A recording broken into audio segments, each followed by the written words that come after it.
شروع اللہ کا نام لے کر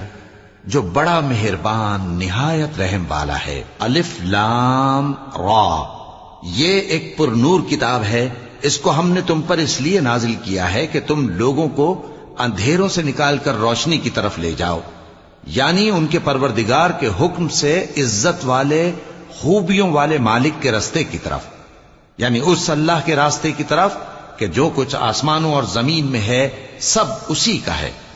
اور ان کافروں کے لیے عذاب شدید کی وجہ سے تباہی اور بربادی مقدر ہے، جو آخرت کے مقابلے میں دنیاوی زندگی کو پسند کرتے اور لوگوں کو اللہ کے راستے سے روکتے اور اس میں کجی چاہتے ہیں۔ یہ لوگ بڑے دور کی گمراہی میں ہیں، اور ہم نے کوئی پیغمبر نہیں بھیجا مگر وہ اپنی قوم کی زبان بولتا تھا تاکہ انہیں احکام الہی کھول کھول کر بتا دے۔ پھر اللہ جسے چاہتا ہے گمراہ رہنے دیتا ہے اور جسے چاہتا ہے ہدایت دیتا ہے، اور وہ غالب ہے، حکمت والا ہے۔